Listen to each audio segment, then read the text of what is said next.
Capítulo 3, Parte 1. Cuando los niños se vieron solos después de la partida de los grandes, sin otra protección que la vigilancia de los atlantes que de trecho en trecho sostenían la balaustrada de la terraza, sintieron que no podían transgredir las fronteras asignadas por las costumbres sin precipitar el desastre. El parque familiar revestía un aire insólito, hostil, y la casa, hoy tan despoblada, era colosal, autónoma, semejante a un dragón de entrañas constituidas por pasadizos y salones dorados y alfombrados capaces de digerir a cualquiera, de tentáculos que eran los torreones que intentaban atrapar las nubes siempre en fuga. Para neutralizar esa sensación de peligro que irritaba las puntas de sus nervios, los primos prolongaban los placenteros residuos de la modorra matinal pese a que se acercaba la hora del almuerzo. Y como quien silba en la noche para alejar el miedo, sin otra consigna que la consigna tácita de permanecer juntos para defenderse de lo aún no formulado, fueron congregándose en la terraza del sur. Algunos primos, es cierto, intentaron iniciar sus actividades de siempre fingiendo que era una mañana igual a todas. Pero la violencia con que Cosme le discutía a Avelino la posición de su alfil en el tablero para continuar la partida de ayer era desacostumbrada. Colomba intentaba reclutar a algunas primas, a las que sabía deseosas de imitar su eficiencia casera, para comenzar a disponer la alimentación de la jornada, pero ellas se enredaban en entretenimientos sin ton ni son que las hacían permanecer otro rato en la terraza, cerca de los demás. Y Cordelia, tendida en una mecedora para toser a su regalado gusto ahora que los grandes no estaban prohibiéndoselo. No seas tonta, Cordelia, no tosas para imitar a las heroínas tísicas de esos novelones que lees. Intentó tocar la guitarra entre los accesos que le desgarraban el pecho, pero solo logró hacer sonar una que otra cuerda destemplada. Los hombres se proponían iniciar algunos deportes dignos de su fuerza, tomando pelotas, mazos, remos, sin lograr decidirse a bajar al prado ni dirigirse al lagueto. En la mañana de que estoy hablando, el núcleo de lo que por falta de una palabra más adecuada llamaré la actividad, en la terraza del sur estaba ocupado por la pequeña élite que nunca dejaba de atraer todas las miradas, el cogollo que se había envidiado y que utilizaba esa envidia como arma para rechazar, excluir, premiar, castigar, despreciar. Melania, rodeada de su corte de pajes, doncellas, caballeros, Juvenal, envuelto en su túnica de seda cardenalicia, Cordelia misma y Justantino, y Teodora, y sobre todo Mauro, el joven conde. Este cogollo de propietarios de la fábula administraba la fantasía, organizando sucesivos episodios de La Marquesa salió a las 5, para tejer un sector de la vida de Marulanda que interponían entre sí y las leyes paternas, sin tener de este modo que verlas como autoritarias ni rebelarse. Proporcionaba con esto no solo a los protagonistas, sino también a los que intervenían como comparsa, una huida hacia otro nivel para guardar allí, en Almácigo y sin tener que enjuiciar los dogmas, el momento en que ellos también fueran grandes, y ascendiendo a esta clase superior dejar de ser vulnerables a las dudas que por su naturaleza de niños los asediaban, para transformarse ellos también en manipuladores y creadores de dogmas. Melania, envuelta en el peinador de gasa color neblina que para ella había robado Juvenal del guardarropa de Celeste, dejaba que Olimpia cepillara la larga madeja de su trenza negra mientras Clelia, maestra en esas artes, la peinaba según las indicaciones de Juvenal. Toda la familia opinaba que Melania era la más bonita de las primas, la que más pronto se casaría. Y como la obligación número 1, si no la única, de las mujeres era justamente ser bonita, gozaba de todos los privilegios. Cordelia, con su trenza de oro y su delgadez, con la intensidad de sus afiebrados ojos claros y sus altos pómulos, tenía quizás más belleza que Melania. Pero mis lectores reconocerán que la belleza pura es terrible por los misterios que encierra, una cualidad abstracta, difícil que compromete también la inteligencia del que la aprehende, y era considerada por los Ventura como inferior a la seducción instantáneamente identificable de una encantadora adolescente. Cordelia se adhería al círculo de admiradores de Melania, ansiosa de que la animalidad de su prima la contagiara. Venciendo su tos, pulsó la guitarra entonando: Plaisirs d'amour ne durent qu'un instant, chagrins d'amour durent toute la vie. —¡Cállate! —le gritó Mauro, que había estado paseándose con las manos en los bolsillos. Se detuvo ante ella y continuó: ¿Hasta cuándo te lamentas por cosas que no conoces ni tú ni yo, ni ninguno de nosotros, y es muy posible que ni siquiera nuestros padres? —¿Qué desplantes son esos? —le preguntó Melania fingiendo sobresalto. —¿Y mis penas de amor por ti, qué son entonces? —Me amas y te amo solo cuando jugamos a la marquesa salió a las 5, repuso Mauro. Somos incapaces de sentir nada cuando no acatamos las reglas de algún juego. —Es la única manera de amar —suspiró Melania—. ¿Cómo se puede amar sin convenciones? Melania estaba encantada con este giro de la charla, ya que había nacido con una irresistible vocación para el íntimo cuchicheo sobre los sentimientos propios y ajenos, para la manipulación y la confidencia, para destruir o construir los equilibrios afectivos. Arrodillado junto a ella, Juvenal le estaba pintando largos ojos egipcios mientras Teodora la coronaba con pensamientos de rostros violáceos, casi tan oscuros como sus trenzas. —Yo quisiera amarte, Melania —murmuró Mauro—. Sin embargo, no existe compromiso entre tú y yo hasta que nuestras palabras habituales no cambien de significado por la alteración del contexto en que son dichas. Hoy es distinto. La convicción marquesal no me basta. —¡Hoy, hoy! —chilló Juvenal poniéndose de pie y desparramando al hacerlo los útiles de maquillaje. —¡Basta! ¿Por qué se postula hoy como un día distinto a los otros? Yo soy el guardián del orden aquí. Represento a los grandes. Como ellos, yo decido qué es verdad y qué no lo es. Hoy no es distinto a ningún otro día. Todo intento de hacer que las cosas del día de hoy sean distintas será considerado como sedición y debidamente castigado a regreso de nuestros padres amantes. Tú, Maura, ¿quieres, como Wenceslao, propagar ideas que instauren el caos? No te lo permitiré. Vamos a jugar todos, ¿sí? ¿Me oyen? Todos. A la marquesa salió a las 5. Pasaré lista para que nadie falte.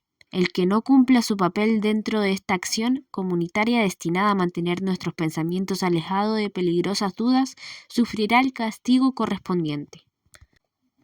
Tú, Melania, serás la amada inmortal, y tú, Mauro, no intentes huir, serás como siempre el joven conde, y yo, la pérfida marquesa. Me niego a jugar, lo desafió Mauro. Algo distinto tiene que suceder. Aquí no sucede ni sucederá nada, insistió Juvenal. Oyeron la débil voz de Cordelia. ¿Por qué no? Si hoy es un día sin leyes. Juvenal se dio vuelta furioso. ¿Tú también, estúpida tísica, propagando rumores? Cállate. ¿Qué sabes tú que ni siquiera los antropófagos querrán comerse tu cuerpo agusanado? Mauro, entretanto, se había quedado mirando a Melania y le dijo con una ternura cuya desnudez ella sintió como una vejación. Te tengo miedo, Melania. El amor me asusta porque apenas percibo su forma, pero hoy me doy cuenta que estilizado como lo hemos vivido hasta ahora no me basta. Melania, envuelta en su túnica de gasa color neblina, se puso de pie. avanzó hasta colocarse frente a Mauro y muy cerca de él para avasallar su voluntad. En la sombra temblorosa de la glicina que los rescataba de la resolana del mediodía, blanco de las miradas de todos los primos que suspendieron sus juegos para presenciar tan conmovedora escena, la figura de Melania era de una vaga inmaterialidad. Su sonrisa fija, en cambio, su cabeza de trenzas negras enroscadas como las serpientes de una medusa, adquirieron una intensidad alegórica que hizo temblar a Mauro. Si sentía en su piel el aliento tibio de Melania, si su sonrisa no se apagaba ahora, sí, ahora mismo él olvidaría su certeza de que hoy todo iba a cambiar. Para dejarse englutir por el universo esmeralda de la marquesa salió a las 5. De pronto, Mauro vio que la sonrisa de Melania se trocaba en una mueca de espanto y que, congelados en sus sitios por algo que ellos veían y él no, los rostros de sus primos se demudaban. Se dio vuelta. «La poupée diabolique», exclamó, reconociendo al muñeco de rizos de oro y faldas de encaje en esta nueva encarnación de muchachito de pantalones azules y pelo cortado a tijerazos. Todos los demás se agruparon gritando alrededor de Wenceslao, intentando agarrarlo para propinarle un castigo, preguntando que cómo y cuándo y por qué, que qué se había figurado, que iba a matar a su madre con el disgusto, que qué iban a decir los grandes cuando lo vieran. «Cambio, cambio», se dijo Mauro. Ellos mismos que lo negaban, estaban pronunciando la palabra, reconociendo, como reconocía a él, como lo envidiaba él, que Wenceslao había dado el primer paso. Mauro no gritó, ni pugnó por llegar al centro del grupo que, exaltado con la novedosa apariencia de Wenceslao, se apretaba en torno a él interrogándolo. Encaramado en la balustrada para admirar desde la distancia a su primo, del que parecía emanar tanta lucidez, tuvo la certeza de que él y Wenceslao, pese a las palmadas brutales que le había propinado en el trasero quizás una hora antes, esperaban cosas idénticas, aunque de manera distintas del día de hoy. Él no se creía capaz de sembrar el pánico como lo estaba haciendo su primo, que con su aparición transfigurada señalaba convicciones y propósitos tan ardientes como claros.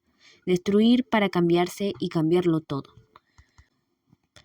Él, por su parte, debía esperar, saber, meditar hasta descubrir una respuesta a cuyo servicio pondría la totalidad de su fervor, que era mucho.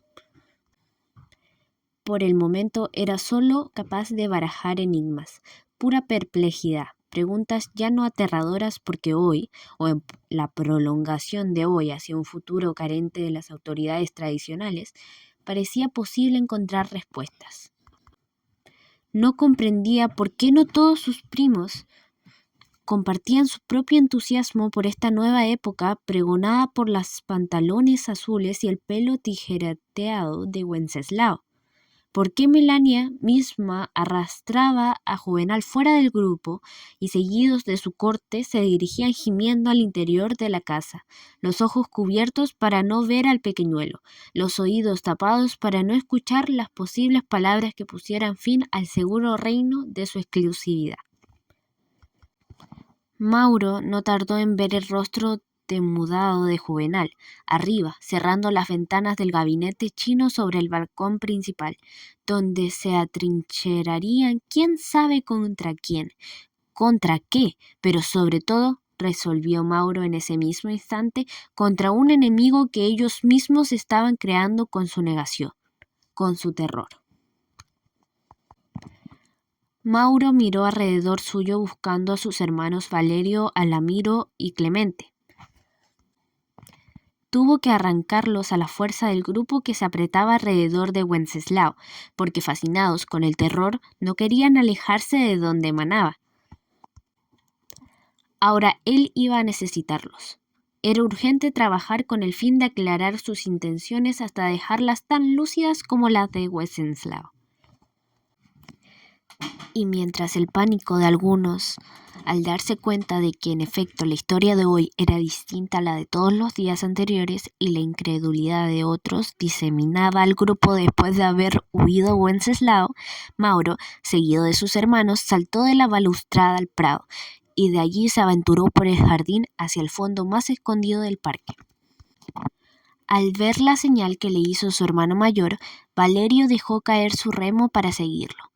Alamiro y Clemente también corrieron escalinatas abajo pateando una pelota de cascos blancos y anaranjados al alejarse para que nadie se diera cuenta que se desprendían del grupo. Valerio pronto se unió al juego, avanzando hacia el lagueto tras cuyos papiros acababa de perderse Mauro. Cuando llegaron, los asombró la exaltación de su rostro, pero ellos no dejaron de jugar a la pelota. «Entréguenmela», les gritó Mauro. «No quiero», repuso Clemente, el más pequeño. «Es mía». Mauro le arrebató la pelota, lanzándola al agua donde un cisne la circunnavegó, y la vieron perderse en una musgosa caverna de rocaille. «Mi pelotita», gemía Clemente. Y después, «quiero cuestionar la autoridad que te has arrogado para desposeerme de mi juguete». Mauro abrazó al pequeñuelo, asegurándole que después, cuando tuvieran tiempo y él comprendiera su propia autoridad en caso que la tuviera, la recobraría. «¿Por qué no ahora?», insistió Clemente. «Porque tenemos prisa». «¿Por qué tanta prisa?», preguntó Valerio. «Si es verdad, como dicen, que los grandes no volverán, entonces tenemos todo el tiempo del mundo».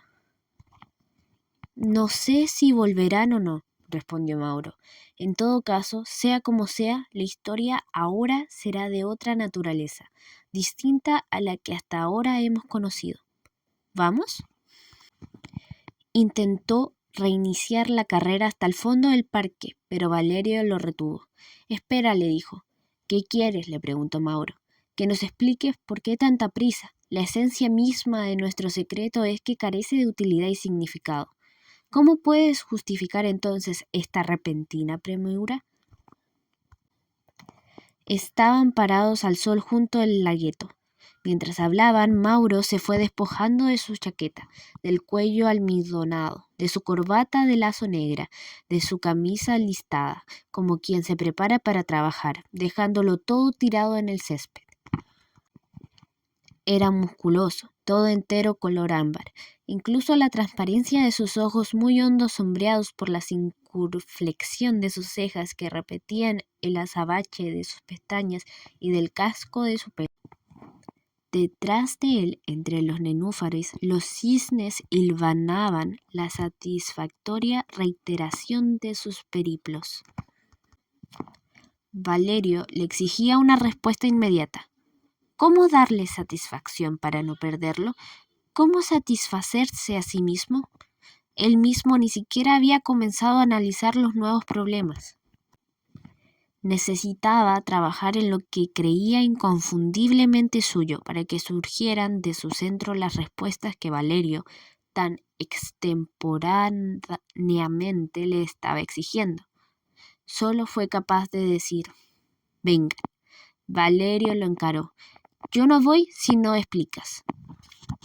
«Ya sabes que nuestro quehacer no tiene explicación. Concluyo entonces que no hay prisa. Regresaré a casa para participar en la acción colectiva». ¿Y delatarnos? Valerio lo pensó un instante. Luego dijo: «Si la acción colectiva lo exige, ¿por qué no?». Valerio, el entusiasta, el que no conocía ni el temor ni la duda, consideraba la delación como algo posible. Era como si la unidad de los 4 hermanos, la empresa que los había asociado durante años, cayera derrumbada bajo las exigencias del día. Mauro sintió que las lágrimas le picaban los ojos, pero su voluntad la secó. Solo le pudo preguntar: «¿Entonces lo nuestro no significa nada para ti?». «Mira, Mauro», dijo Valerio impaciente, «la transfiguración de Wenceslao indica que están sucediendo cosas inmediatas, importantes, que no dejan tiempo para la meditación sobre nuestro secreto». Nos exigen volcarnos hacia afuera, hacia el acontecer. Yo quiero participar en ese acontecer no subjetivo. Nuestra labor no es más que un pasatiempo pueril que carece de otro significado que el lírico, una forma, un juego. Tú mismo dijiste que hoy no es un día para juegos. ¿Cómo se había atrevido a afirmar eso o cualquier cosa? Se preguntó Mauro, si todo su ser era puro titubeo. Si ni siquiera la labor secreta de tantos años le proporcionaba certidumbre. ¿Por qué su imaginación demasiado anhelante daba por real aquello que solo se sentía en el aire? No sabemos si es juego o no, tartamudeó. ¿Ves? Esto es nuevo. ¿Por qué, si no han cambiado las cosas, ha cambiado tu tesis? El propósito de lo nuestro era solo hacer algo prohibido, ajeno a la voluntad de nuestros padres, algo verdaderamente nuestro, no tribal, secreto, pero sin consecuencias. Ahora, como dijo Cordelia, no hay leyes y por lo tanto no hay autoridad, por lo cual queda invalidada tanto la esencia misma de nuestro quehacer como tu autoridad para quitarle la pelota a Clemente. Si persistes en nuestro empeño, eres un cobarde. ¿Por qué todo tiene que tener un efecto tan implacablemente definido? ¿Por qué una acción en apariencia inútil? ¿Por qué por el momento no sabemos qué significa? No podrá sumarse finalmente del todo, pero de otra manera. No en un día como este, repuso Valerio. Estás demasiado seguro. Eres un débil. Y tú careces de imaginación. Terminarás inventando otra ortodoxia tan inflexible como la de nuestros padres. No, no soy débil, pero te confieso que no tengo pasta de mártir ni de héroe. A ver si aprendes a distinguir ese matiz.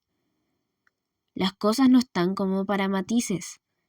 Eso no se puede asegurar, alegaron Alamiro y Clemente. Pues bien, terminó Valerio, mientras titubean, yo me voy. Y lo vieron alejarse a toda carrera hacia la casa.